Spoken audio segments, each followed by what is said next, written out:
जय माता दी। आज बुद्ध पूर्णिमा के अवसर पर मुल्ताई क्षेत्र के ग्राम ग्राम से जुड़े मां ताप्ती के भक्तों सभी को मेरा प्रणाम। पिछले वर्ष हम सब प्रत्यक्ष रूप से और मुल्ताई में मिले थे। बैतूल के हिंदू सम्मेलन के समय जो ग्राम ग्राम में हमारी समितियां बनी थी और उन समितियों के माध्यम से जो काम 2017 में हुआ था उसकी निरंतरता के लिए प्रतिवर्ष हिंदू सम्मेलन का आयोजन तो नहीं हो सकता, लेकिन जो उसके 5 प्रमुख बिंदु थे वो प्रतिवर्ष हम इसके माध्यम से पूरे जिले में करें, इसको लेकर के और मुल्ताई के क्षेत्र में आयोजन समिति मां ताप्ती की जन्मोत्सव समिति के माध्यम से गांव गांव में आयोजन हम पिछले 4 वर्ष से कर रहे हैं। ये 5वां वर्ष है।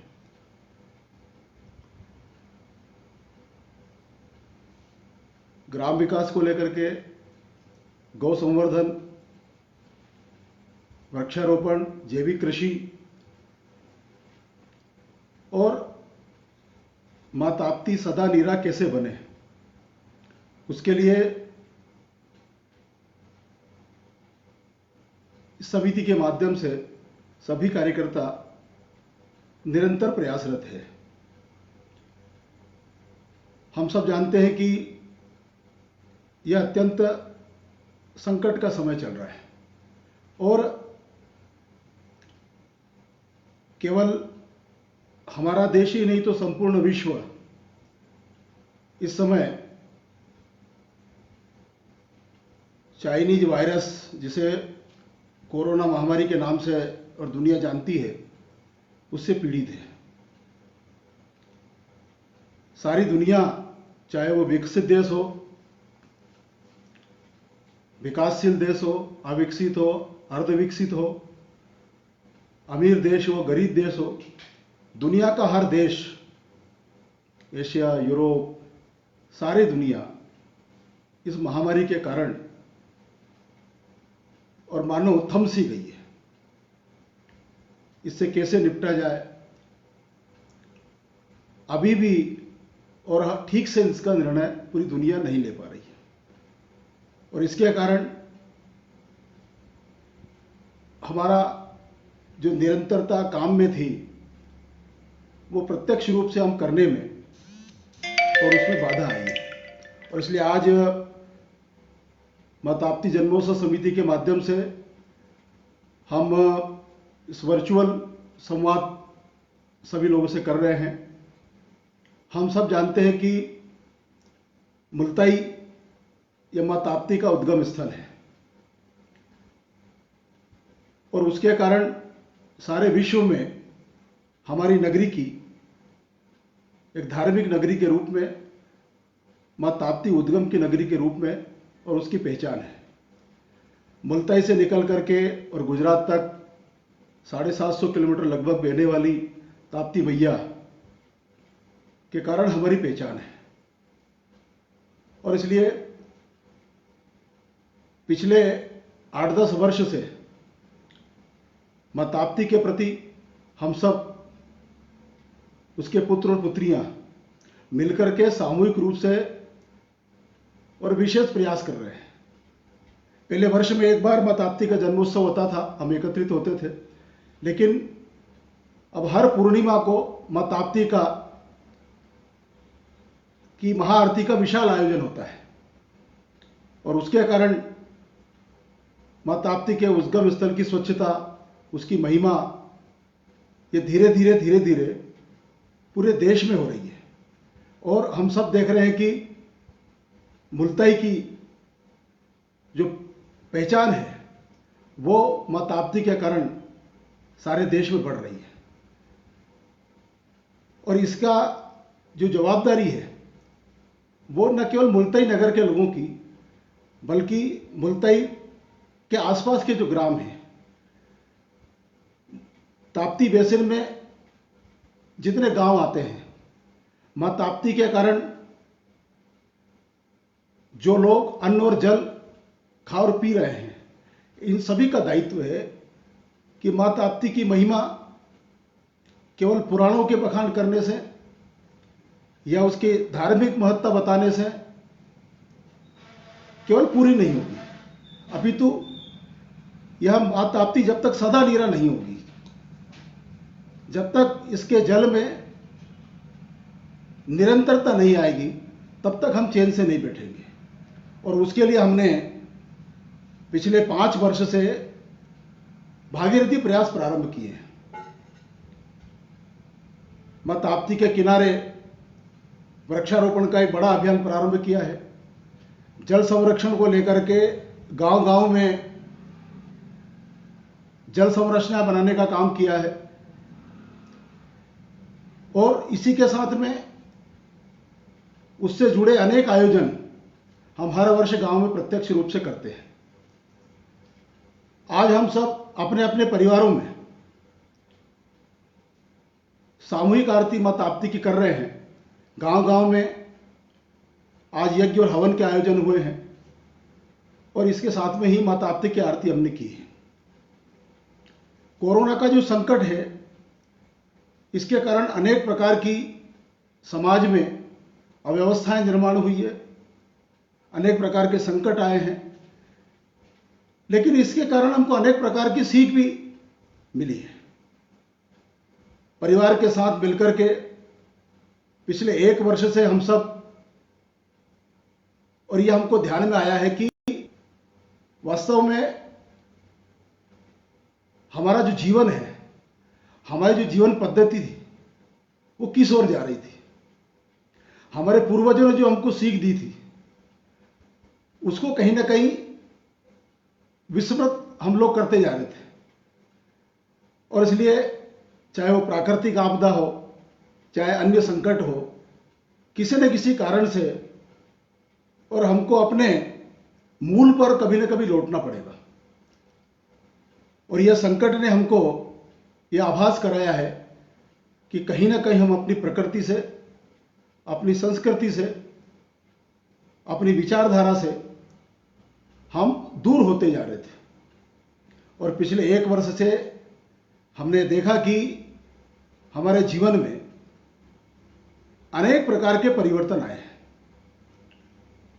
और केवल यह परिवर्तन पिछले वर्ष तो ऐसा लगा था कि यह तात्कालिक है, तात्कालिक संकट है, 2-4 महीने बाद चला जाएगा।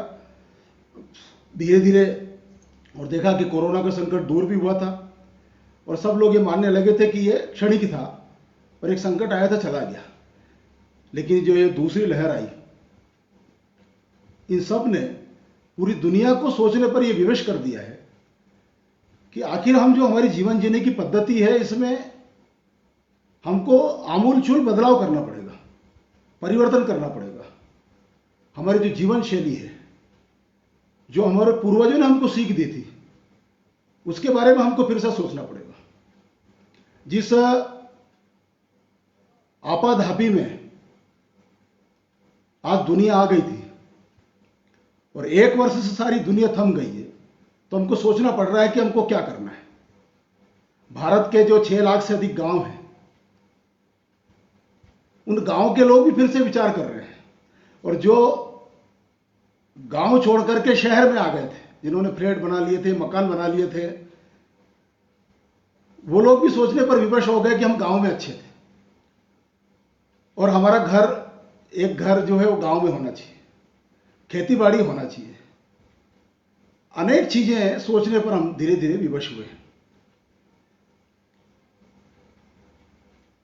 और इसलिए हमको ये विचार करना पड़ेगा कि ये जो शहरी जीवन है या जो नगरीय जीवन है और ग्रामीण जीवन है, अगर पिछले 1 वर्ष की दोनों की हम अगर तुलना करेंगे तो हमको ध्यान में आएगा कि ग्रामीण जीवन में इस महामारी का जो दुष्प्रभाव था वो उतना नहीं था जितना नगरीय जीवन में हुआ है। हम पिछले 2 महीने से अगर बैतूल जिले की ही तुलना करें तो यहाँ के जितने नगरीय क्षेत्र थे वो सब बुरी तरह से पीड़ित हुए। हर वार्ड में, हर गली में और क्वारंटाइन के जगह जगह बोर्ड लगे हुए थे। लेकिन बैतूल जिले के जो 1400 गांव हैं, उन 1400 गांव में से केवल 400 गांव जो है वहां तक यह महामारी पहुंची। और उन 400 गांव में भी 200 गांव ऐसे थे जहां पर इक्का दुक्का ही और कोई पॉजिटिव पेशेंट था, कहीं से बाहर से आ गया और ठीक हो गया।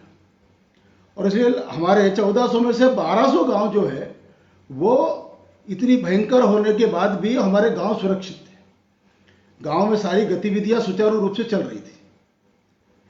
उसका एक बड़ा कारण जो ध्यान में आया गांव में घूमते हुए, लोगों से बात करते हुए, कि हमारा जो ग्राम्य जीवन है वो आज भी अनुशासित है, आज भी उसमें और प्राचीन परंपराएं जीवित है। गांव के लोग मिलकर के कोई निर्णय करते हैं तो अनुशासन पूर्वक और उसका पालन करते हैं। हम सब जानते हैं कि जब हमारे प्रदेश के मुख्यमंत्री ने कोरोना कर्फ्यू का आह्वान किया तब हमारे जिले के और बाचा ग्राम ने सबसे पहले गांव के लोगों ने बैठक करके कोरोना कर्फ्यू लगाया। स्वयं मुख्यमंत्री जी ने उसको ट्वीट किया और उसके बाद में पूरे प्रदेश में और उसी पद्धति पर गांव को बंद करने की परंपरा प्रारंभ हुई। और हमारे जिले के 700 गांव एक 10 दिन के अंदर और कोरोना कर्फ्यू से युक्त हो गए। गांव के लोगों ने अपने गांव में बैठक करके, गांव की टीम ने, बाद में सरकार की टीम बनी, हर गांव तक और कोरोना प्रबंधन समिति बनी और उसने और अपने गांव को लॉकडाउन किया या कोरोना कर्फ्यू गांव में लगाया। और उसके कारण गांव हमारे ये बहुत जल्दी इस बीमारी से उभर गए। कुछ 2-4 गांव छोड़ दें जो कस्बाई गांव हैं, लेकिन बाकी गांव इस बीमारी से अपने आप से निकल पाए। तो ग्राम्य जीवन के बारे में हमको फिर से विचार करना पड़ेगा। और ये जो गांव की हमारी परंपराएं हैं, गांव की हमारी जो पद्धति है, इसके बारे में हमको सोचना पड़ेगा, चिंतन करना पड़ेगा। हम सब जानते हैं कि हमारे समाज पर, धर्म पर, देश पर और उस परिवार इकाई के कारण हम सब हमारी परंपराएं, हमारे रीति रिवाज, हमारे पर्व, हमारे त्योहार, हमारी परंपराएं जीवित रख पाए। लेकिन धीरे धीरे आजादी के बाद में एक ऐसी पद्धति हमारे समाज में आई कि पिछले 30-40 वर्ष में परिवारों का भी विघटन प्रारंभ हो गया। परिवार धीरे धीरे ये छोटे होने लग गए। एक परिवार की कल्पना हम जब पहले करते थे तो कम से कम नहीं तो 12-15 लोगों का परिवार होता था। बड़े बड़े परिवार तो 30-30, 35-35, 40-40 लोगों के परिवार होते थे गांव में। और उस विघटन के कारण अनेक प्रकार की समस्या पैदा हुई। हमारी नई पीढ़ी को संस्कारित करने की जो परंपराएं, जो पद्धति थी, उसका कहीं ना कहीं ह्रास हुआ और उसके कारण परिवार छोटे होते गए। आत्म केंद्रित, व्यक्ति केंद्रित व्यवस्थाएं धीरे धीरे और समाज में निर्माण होने लगी। और यह परिवार छोटे होने का पहले शहरों में था, लेकिन धीरे धीरे गांव में भी जाने लग गए। और हम सब देखते हैं कि विवाह होने के बाद में और कुछ समय के बाद में पति पत्नी अलग हो जाते हैं। माता पिता अलग रहते हैं, पति पत्नी अलग रहते हैं, दादा दादी अलग रहते हैं। और उसके कारण नई पीढ़ी को संस्कारित करने की जो परंपरा थी या जो परंपरागत ज्ञान था जो नई पीढ़ी को मिलना चाहिए था, वो नहीं मिला। केवल किताबी ज्ञान के आधार पर। और हमारी नई पीढ़ी ये शिक्षा लेने लग गई। और उसके कारण आदर्श, श्रद्धा हमारे महापुरुषों के प्रति और ज्ञान हमारे राष्ट्र के प्रति भक्ति, धर्म के प्रति भक्ति, इसमें कहीं ना कहीं इसका ह्रास हुआ। और उसके कारण हम अपनी रीति रिवाज, हमारी परंपराएं धीरे धीरे गांव का भी और ये शहरीकरण होने लग गया। आज हम देखते हैं कि हर गांव जो है धीरे धीरे शहर बनता जा रहा है। बने, कोई दिक्कत नहीं है, हम कोई लंबे समय तक कोई फूस की झोपड़ियों में रहेंगे ऐसा भी नहीं है। सबके धीरे धीरे पक्के मकान हो रहे हैं, पक्की सड़कें हो रही हैं। लेकिन पक्का मकान बनने के बाद हर व्यक्ति को लगता है कि यार वो जो कच्चा मकान था अपना पुराना, वो कितना अच्छा था, जो लकड़ी का मकान था वो कितना अच्छा था, जो अपने घर के सामने जो पुराना नीम का पेड़ था चौक पर वो कितना अच्छा था, जो गांव के बाहर पीपल का और बरगद के जो पेड़ था जहाँ 2-2 3-3 बारातें आके रुक जाती थी वो कितना बढ़िया था। गांव की जो नदी बहती थी साल भर वो कितनी अच्छी लगती थी, कुएं का पानी कितना स्वादिष्ट लगता था, हमको याद आता है।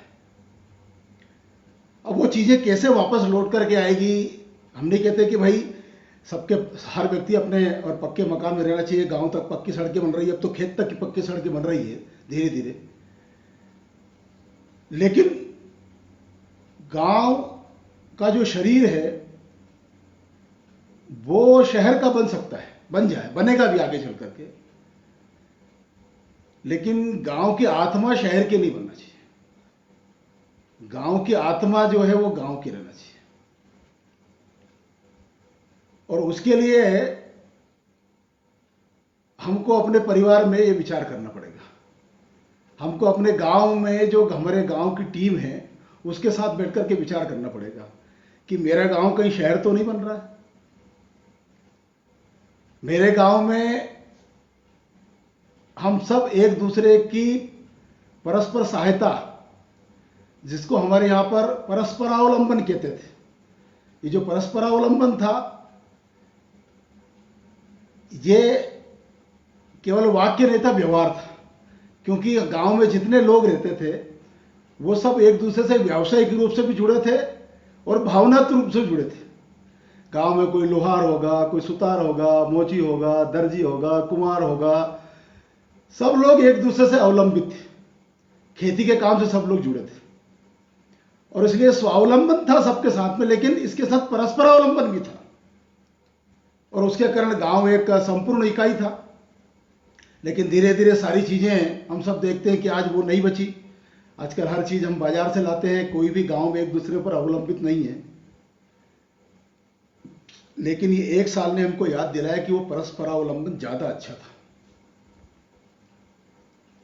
और दूसरा जो सबसे भयावह चीज जो आने वाली है समाज में, वो है हमको अपनी परंपरागत जो जीवन जीने की पद्धति थी वो था सहजीवन।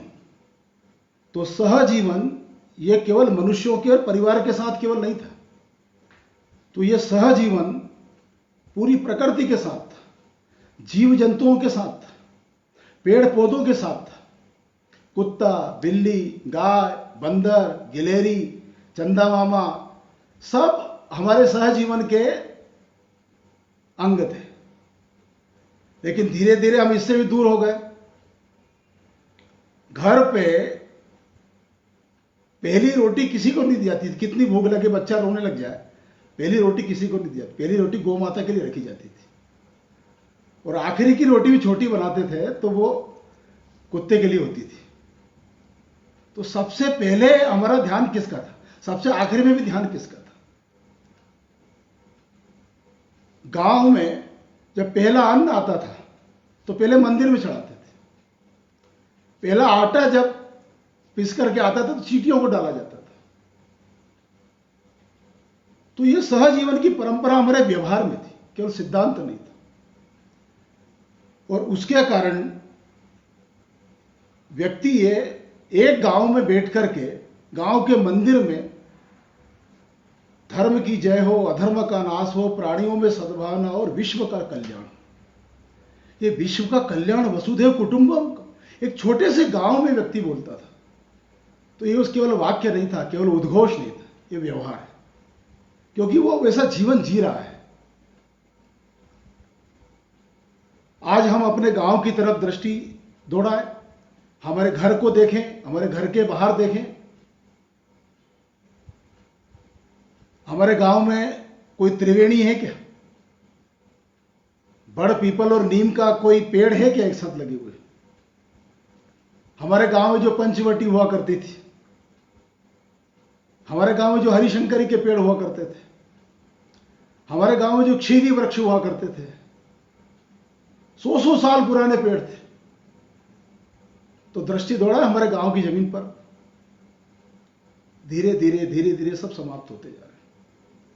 हमारे घर में हम देखें, घर के बाहर का नीम का पेड़ तो कब का छट गया, लेकिन घर के अंदर हमारे क्या हो गया? गाय का कोटा तो बहुत पहले ही धीरे धीरे खत्म हो गया। आंगन खत्म हो गया, आंगन खत्म होने से जो तुलसी का क्यारा था वो भी खत्म हो गया।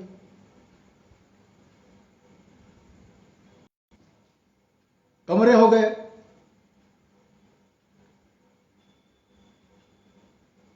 बेडरूम हो गए अलग अलग। तो जो मेहमान आते थे उनके लिए कोई जगह बची नहीं।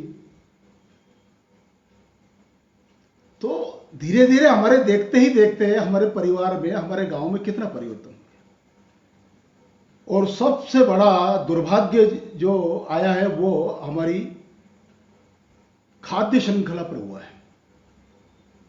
जो हम अन्न खाते हैं, धरती माता में जो अन्न पैदा होता है, आज जो इम्यूनिटी पावर को लेकर के जो बातें चल रही हैं कि जिसका अच्छा है उसको कोरोना नहीं होगा, या उसके लिए ये चीज खाओ। हमारे अन्न में सारी चीजें कहां चली गई? गांव में आज जो बीमारी हमको देखने को नहीं मिलती थी, वो ब्लड प्रेशर की, शुगर की, हार्ट अटैक की, ये गांव में पेशेंट हो गए, कैंसर के पेशेंट हो गए। तो अत्यधिक उत्पादन की चाह में हमने खेती में जिस पद्धति को अपनाया है उस पर भी हमको विचार करना पड़ेगा। और एक व्यक्ति को नहीं, पूरे गांव को सामूहिक रूप से सोचना पड़ेगा कि हम अपनी आने वाली पीढ़ी को देकर के क्या जा रहे हैं। ये जो जहर उगा रहे हैं। मैं एक बार बिरुल बाजार के भी कुछ लोग आज जुड़े होंगे, उनके गांव में गया था। तो गांव के कुछ लोग कहने लगे कि हमारे गांव में पहले 1000 आम के बड़े बड़े पेड़ थे, वो सब सूख गए। आज 1000 ट्यूबवेल लगाए हैं, हजार 700 500 फुट के। तो एक 25-30 साल में हमारे गांव का दृश्य क्या हो? तो इस बारे में हमको और सोचना पड़ेगा, विचार करना पड़ेगा। और इसलिए नई पीढ़ी को हमारी प्राचीन परंपराओं से परिचित कराने का दायित्व यह वर्तमान पीढ़ी का है। और इसलिए आधुनिकता के साथ में हम सारी चीजें अपनाएं, लेकिन हमारी जो पुरानी चीजें थी, जो हमारा पुरानी अच्छी चीजें थी, उसको हमको सबको युगानुकूल करना पड़ेगा। जो पुराना अच्छा था उसको हम युगानुकूल करना पड़ेगा। जो बाहर का अच्छा है उसको हम देशानुकूल बनाएं। देश के बाहर की सारी चीजें स्वीकार करना, ये कौन सी तुक है? तो हम सब विचार करें। और 100 गांव में हमने जो पिछले 4-5 साल से काम कर रहे हैं, उसके कारण एक बड़ा परिवर्तन उन गांवों में आया है। अब ये गांवों की संख्या बढ़े, हम पूरे मुल्ताई तहसील को, पूरे मुल्ताई क्षेत्र को इससे जोड़े धीरे धीरे। माँ ताप्ती हमारे उस सब का केंद्र बिंदु है। माँ ताप्ती के माध्यम से हम उसके बेसिन में आने वाले जितने गांव हैं, जितना क्षेत्र है, उन सबको हम इस माध्यम से जोड़े। हम इस विचार को गांव गांव तक कर सकते हैं। हमने गोपालन को लेकर के पिछले 4-5 साल में बड़े काम किए हैं और गांव-गांव में गोपालन को लेकर के रुचि बढ़ी है। जैविक कृषि को लेकर के गांव-गांव में कृषक तैयार हुए हैं। बिना गौ माता के जैविक कृषि की कल्पना करना यह संभव नहीं है। एक जैविक नया बाजार खड़ा हो जाएगा और किसान फिर ये रासायनिक खाद से छुटकारा पा के जैविक के और मोह जाल में फंस जाएगा। और इसलिए खेती जैविक करना मतलब बाजार पे अवलंबित नहीं होना। हमारा बीज, हमारा खाद, हमारा पानी, हमारा श्रम, ये सब हमारा होगा। हम बाजार पर केंद्रित नहीं होंगे। और इसलिए प्राकृतिक खेती कहें, जैविक खेती कहें, ऑर्गेनिक कहें, यह स्वावलंबन के लिए है। और इसलिए धीरे धीरे ही सही हमको इस बारे में विचार करना पड़ेगा। आज जो विचार चल रहा है, जैसे मेरी कई लोगों से बात होती है तो अभी को कौन सा धंधा करने का विचार कर रहे हैं, फोन आते हैं। तो वैसा हम जैविक खेती करना चाहते हैं, गाय पालना चाहते हैं, आपका मार्गदर्शन चाहिए, क्योंकि आगे चल करके अब यही चलने वाला है। तो जो धंधे पानी करने वाले लोग हैं, व्यवसाय करने वाले लोग हैं, उन्होंने सोचना प्रारंभ कर दिया है। और इसलिए हमारी जो पुरानी परंपराएं थी, उन सबको जीवित करने का यह समय आया है। और सारी दुनिया को ही सोचने पर विवश होना पड़ रहा है।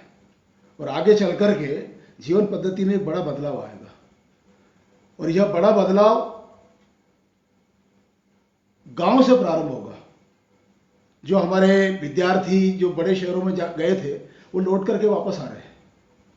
और उनको भी ध्यान में आया है कि हम अपने गांव में रह करके सुखी रह सकते हैं। और